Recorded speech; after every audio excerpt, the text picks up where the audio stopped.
Hello everyone, welcome to my YouTube channel. If this is your first time tuning in, my name is Adrielle and I am currently narrating a story of my life dating back from January 2016. In the previous episode, I spoke about the month of April 2020, and in this episode, I am going to talk about the month of May. So here goes. May 1st, 2020, y'all. This was a Sunday. I was streaming church service, and church service was regular. Everything seemed normal. And yeah, so that's really what happened. Immediately after service was over, I'm on YouTube, right? I'm on YouTube. Tell me why a video popped up on my feed about my pastors being spiritual abusers. I was like, what? What's going on? So I immediately clicked on the video because I didn't know what was going on.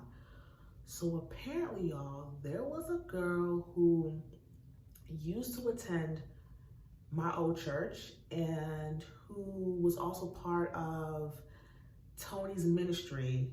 She was exposing Tony and James for spiritual abuse, narcissism, and commingling of funds. There was like some scam going on with Tony and James. I was like, what? What?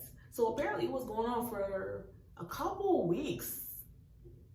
The investigation, she did an entire investigation on Tony and James. Now there was another woman who she exposed them, but she wasn't doing an investigation. She exposed them back in February of 2020 of something that Tony had did. So apparently, if I can remember, she had, I don't want to butcher it, but she had paid for coaching and something about her not getting her money back, something about that. I really can't remember her side, but she was the one who kind of like really started the exposure when it came to Tony. And then this other girl, she did this entire investigation about Tony and James. So I was glued to what was going on, and I'm gonna just briefly talk about what was being said. So Tony and James were first being accused of spiritual abuse. So with that, one of the ways they were spiritually abusing people were their staff. So they would overwork their staff and not pay them for the extra work. And they would quote scriptures to them saying that they should work as if they're working unto the Lord. That was one. Two, James was accused of sexual harassment. He was accused of sexually harassing 3 young men that were previously a part of the ministry and that were actually under him. As the harassment was going on, James threatened those young men that if they told anyone, something bad was going to happen to them, and there were threats.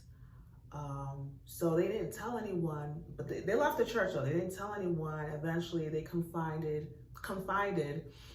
into this woman who was doing the investigation.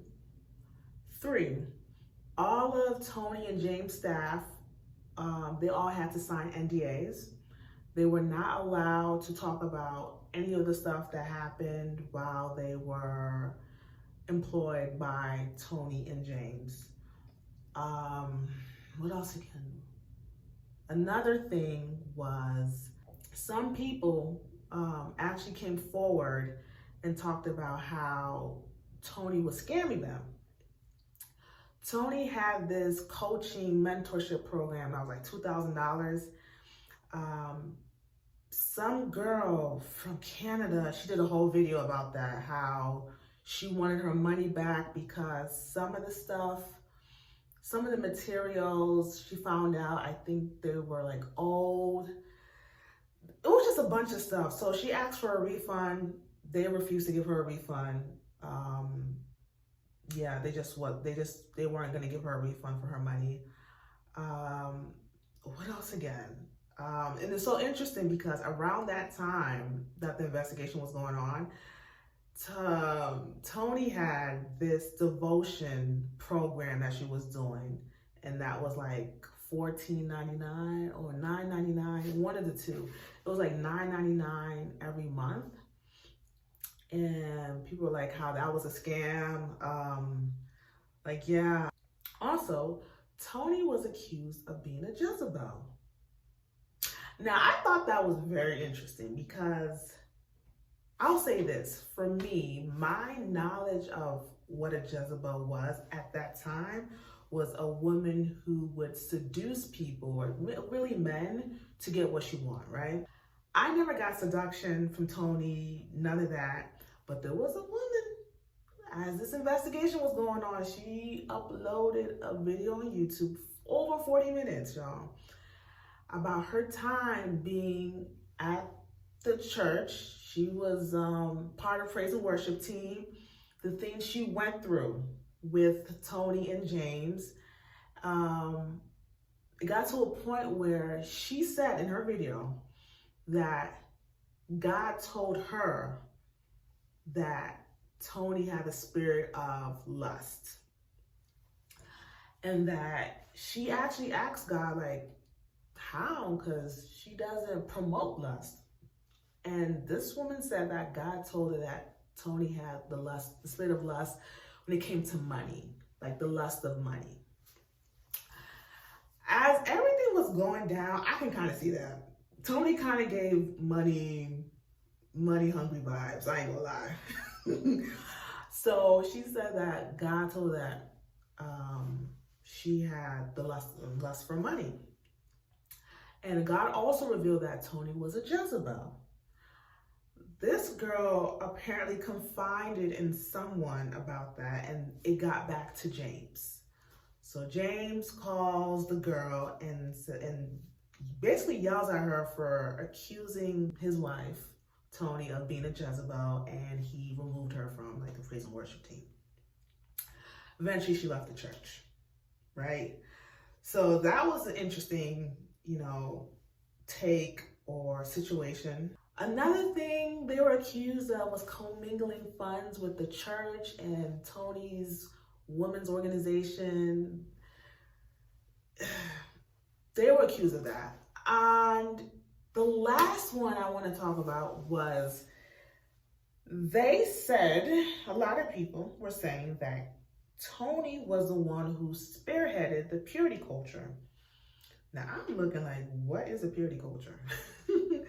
So I'm going through this like deep hole of learning what the purity culture is and where and how Tony partook in that. So apparently purity culture is basically, if you preserve yourself for marriage, I mean, you don't have sex, you wait until marriage, right? God will reward you with the husband. They said that was what Tony was promoting back in 2012 and 2013. If you recall, I didn't know Tony until 2015. And even when I did know about her, I wasn't really paying attention. So when I saw that, I was like, man, I didn't even know that was the type of doctrine she was teaching. And how she said, yeah, that God will reward you with a husband if you keep yourself pure, and that she taught a lot of works-based salvation. Like, if you do this, if you do that, God will bless you. And yeah, and so there were women saying that, man, that they really were saved, like they really were saving themselves. They stopped having sex just because they wanted a husband. And they felt bamboozled that, man, I did this formula that this woman told me to do, and I didn't get what I want. So that kind of threw them off. And what really was going on, y'all, was there was a lot of idolatry going on when it came to Tony, because Tony would flash her husband, or flash her marriage, flash her kids, flash her lifestyle, and then women were seeing that. I was like, man, I want that.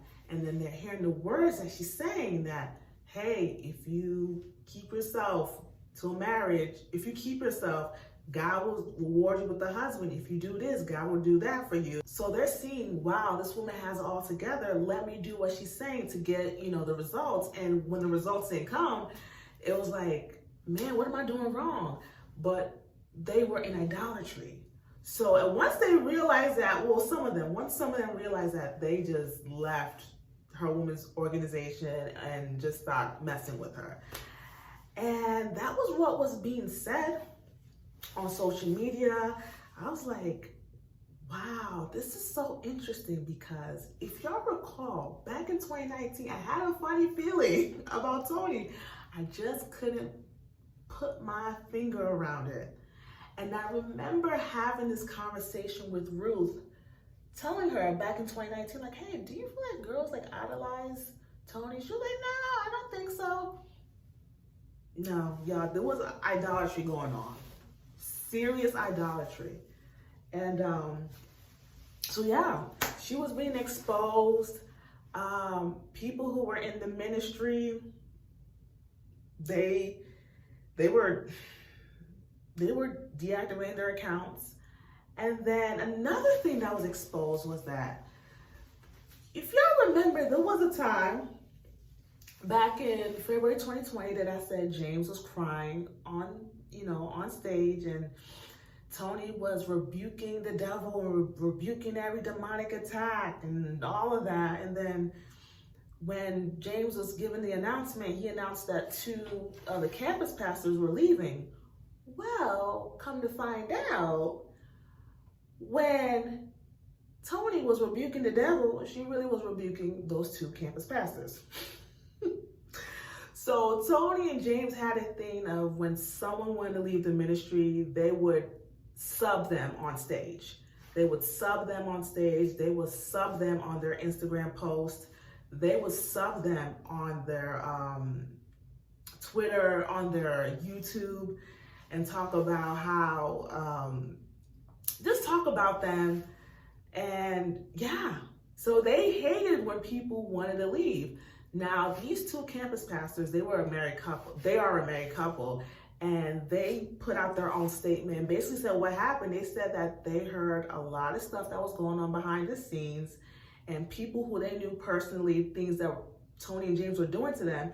And they're like, yeah, we gotta leave. So once they decided to leave, Tony and James did not like it. And so that's when they put on this whole show on stage, talking about they rebuking the devil, talking about, the devil's a liar, and, every demonic attack, and, James was crying.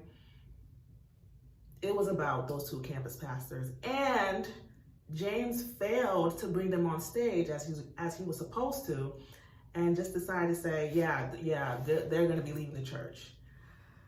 So I'm like, man, all this stuff is happening in this church, and I didn't know.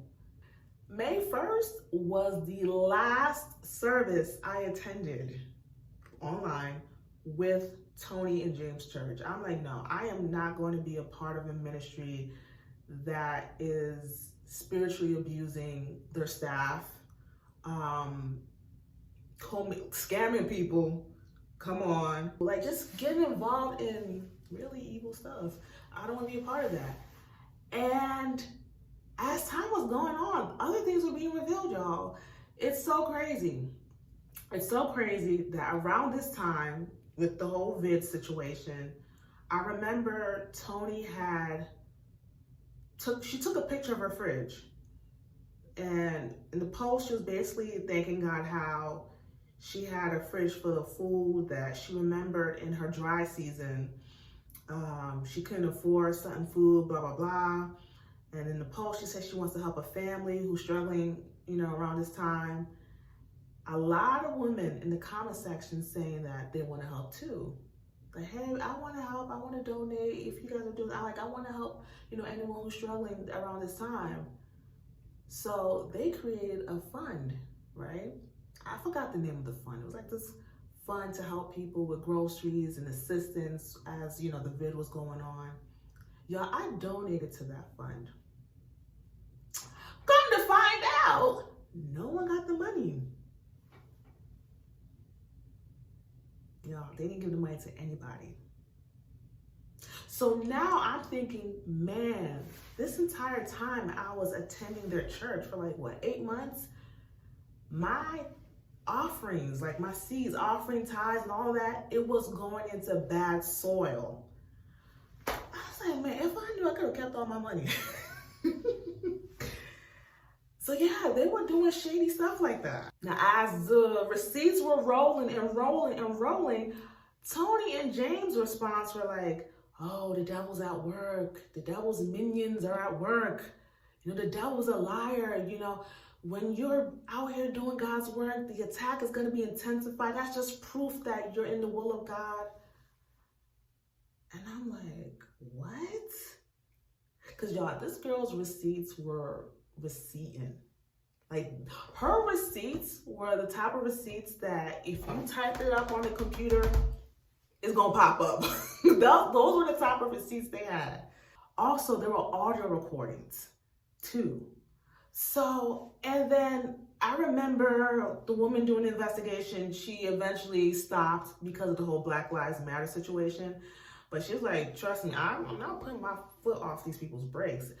Part of the investigation, she said that she wanted James and Tony to step down from ministry.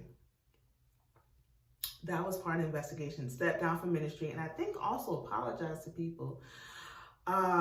So yeah, y'all, Tony and James thing, it was a mess. I honestly believed what was being said because, like I said, y'all, back in 2019, I had my own funny feeling with Tony,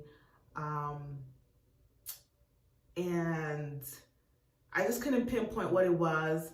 Had a funny feeling, and the stuff that was shown on social media, I honestly do believe it. But I do want to say this, though.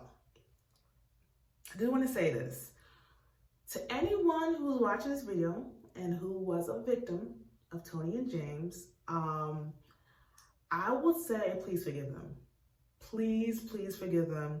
I think a lot of times, not even I think, a lot of times when we are done wrong, we want justice immediately. We want payback. Like, no, they need to go through what they put me through, right?